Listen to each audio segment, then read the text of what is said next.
Yo, it's your boy Addo. How's it going then, guys? In today's video we have got a different sort of concept. I'm going to be showing you the best defenders on FIFA 21 for all budgets. So for example, we've got Alphonso Davies, road to the final, probably the best left back on the game. We're going to be looking at non-icons and non-objective players as well, because there's just too many players to go for. Some are available still, some are not, and obviously icons are all OP.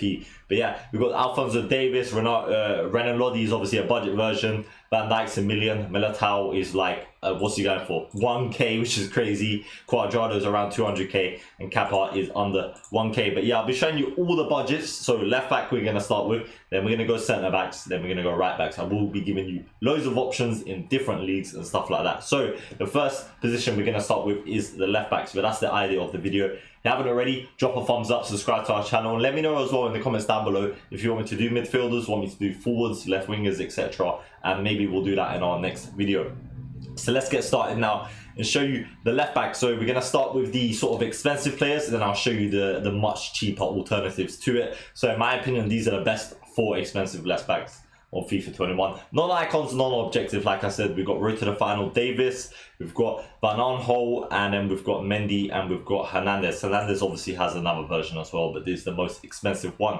So some of the key stats that you want to look at for a fullback and work rates is high medium work rates is probably average, so high attacking work rates and medium defensive. It's okay. The best you can hope for is high defensive and medium attacking, but it's quite rare. There ain't many fullbacks on the game that has that. But I wouldn't go for anyone that has high low work rates. You really want to be avoiding those sort of work rates. But yeah, pace, defensive awareness, and mobility and some decent passing stats are going to be the things to look for. And obviously Alphonso Davies has got all of that. Generally, shadows and anchors probably what you want on fullbacks. Most of the time shadows, but someone like Alphonso Davies has got 97 pace. A center will be insane. But yeah, Van Aanholt is also good. Mendy is obviously been one of the most meta left backs. Everyone uses him. Every single team come up against. And Hernandez is good. So let's look at some of the budget versions now. We have got Renan Lodi. We'll look at their price ranges as well. So Renan Lodi is 1.7k. We've got Alex Telles, who are actually using my team to weak link Neymar and the centre backs in my team. He is absolutely insane for his price. It's crazy. Alphonso Davies obviously got his gold card, 5k, which is really cheap. We've got Hernandez, his gold version. We've got Roussillon, who is the cheapest out of all of them, I believe, around Renan Lodi's price for 2k. Then we've got Alba, who is a little bit more expensive, but still pretty cheap, under 20k, and he is good as well. But yeah, they're the expensive left backs. They're the budget ones. They're the best ones, in my opinion, on FIFA 21. Like I said, they've all got the work rates that you're going to want at the minimum anyway. Now let's move on to centre backs as well. If I have missed out anyone, do let me know as well, because it is possible that I have missed out 1 or 2 players. There is generally a reason why I haven't chose some players. They might really be lacking vision, short passing, a mobility stat, acceleration.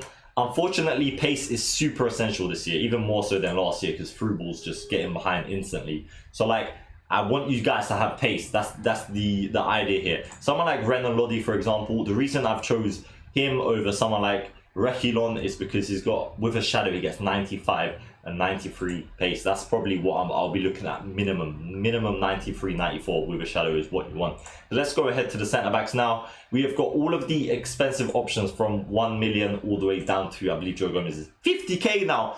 What the hell? It's really difficult to say which is the best one out of all of them, because they're pretty much, some of them are really tall like Van Dijk, 6'4". Some of them's got more pace. Some of them are stronger. Some of them have got a bit more defensive stats. But yeah, I didn't put Jimenez here because I tried him out. He's got really poor vision and passing stats, and he feels really clunky. He's got poor agility and balance. But Varane has as well, but you know, he is super insane. So we got Koulibaly and Van Dijk. For me, they're on the borderline of having enough pace, but they're really tall, and their building game makes them a huge problem. But for me, I don't really like them because they're not that fast. Obviously, Van Dijk does have a gold card as well. But yeah, we've got Laporte. His new card looks absolutely insane. Varane is OP. Klosterman, if you've known about his gold card, then his road to the final is even more unbelievable. I mean, just look at the stats on him. He's got crazy pace. So what I mean by a card like this is you can even put an anchor on him to give him the physical stats, the strength and aggression, and he's still going to be fast enough. But yeah, most of the time you're going to want to shadow on your centre backs. The defensive awareness is the most important stat. Defensive awareness, pace, stand tackling, and then obviously strength and aggression, but it's not as important this year. Diego Carlos is really good. His gold card is crazy good as well. Joe Gomez, who's actually in my team. Inform Walker, crazy pace. You might want a sentinel or an anchor on him. And Opara, look at this guy for 46k. Quite difficult to link. You might have to do some sort of MLS objective left back players though. But yeah, look at the pace, the defending stats, the mobility. Absolutely crazy. So let's look at the budget options now in the centre back position.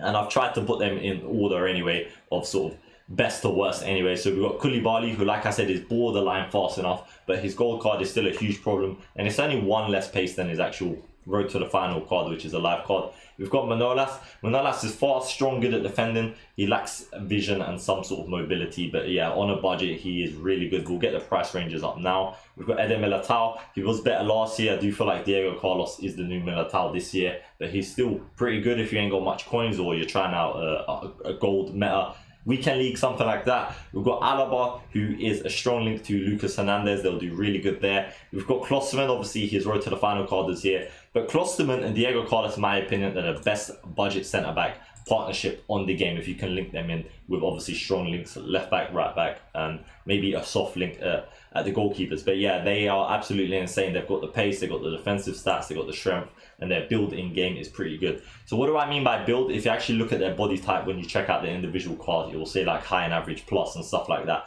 That's why you notice some defenders are much bigger in game, like Van Dijk, as opposed to others. But yeah, that is all of the centre backs, sort of the most expensive, best ones, and then the budget alternatives. And now let's look at the right back positions. There ain't that many good right backs this year, I have to say. Florenzi and Dumfries are probably the worst of the expensive ones that are on our list here. Kyle Walker and Cuadrado are the best, and Bruno Perez not so far behind. Do you think Cuadrado is overpriced? But yeah, him and Walker are the best two in my opinion for the most expensive ones. Then it's Bruno Perez, and then Florenzi and Dumfries. So with Florenzi, his pace is kind of like borderline enough. 91 sprint speed with a shadow, I'm not that comfortable with, but you'll get away with it. Maybe if you don't drag out your defenders at all when you play a decent sort of line, not too high depth. But yeah, they're the best two in my opinion. There just ain't that many good right backs this year that are usable, but ones that are non-objective, like I said. But yeah, let's look at the budget alternatives. We've got Kappa. We'll get the prices up right now. So we've got Kappa, who's under 1k. We've got Cuadrado, his gold version, which is decent. Joao Cancelo, this guy's really underrated. For 2.5k, he's really good in my opinion. Then we've got Wan-Bissaka, and interestingly, what we was talking about earlier with the work rates, I don't think it shows it here. I'm not sure if it actually does. But yeah, he's got high medium work rates, so he's actually going to track back a lot more. So he might not have better stats than some of these players here, but defensively, he's going to be out of position less because he's got high defensive work rates and medium attacking work rates. Avoid high-low at all means. I'm not sure if Dumfries has high-low. There might be one player here that does, because I can't actually check it here. But yeah, if there is, just remember, avoid high-low. You do not want it. Also at centre back as well, one thing I forgot to mention is Kyle Walker does have high, which you'll get away with. It's not that bad. I use his right back version as a centre back in game, but yeah, high is okay. It's not as bad because they'll still track back. And obviously, stay back while attacking works to a certain extent if you've used fullbacks on the game, you know what I mean. And the best budget option right back on the whole game is Semedo, in my opinion. He is probably, in fact, he is as good as Kyle Walker and Cuadrado. I can't honestly say in game he is any worse than them, and I actually use him off cam in my team. So what I do with my team, if you've seen it, is we just remove Opara and the left back. I was just thinking of ideas. So what I usually have in my team is Semedo here. Obviously, in-game via the custom tactics, we do change it. I have Alex Telles here for the weak link. So I use Kyle Walker on a Sentinel on 10 chem, and then he goes centre-back in-game, and then I use Nelson Semedo on 7 chem. Obviously, once I put Alex Telles there. So that's how I actually do it on my team. And yes, Semedo is absolutely insane. Can't say he's any worse than these players here. But yeah, there ain't that many options in right-back, but that is all of the positions. We've got the left backs, expensive and budget. We've done the centre backs, expensive and budget alternatives. And then we've done the right back and budget alternatives. But yeah, I hope this video does help you. I just wanted to do as many players on there that are extremely meta and that I would recommend, because you might have a certain team with different links, or I don't know what your budget is, 100k, 500k, etc. But I hope this video does help you, give you a bit more of an insight of some of the stats that you'll be looking at. Remember, pace, defensive awareness, and stand tackling, etc., and look at the work rates that they have got as well. But thank you very much for watching this video. Drop a like if you enjoyed it, subscribe to our channel. I'll see you in the next one. It's been your boy. Please, one more thing to say: safe.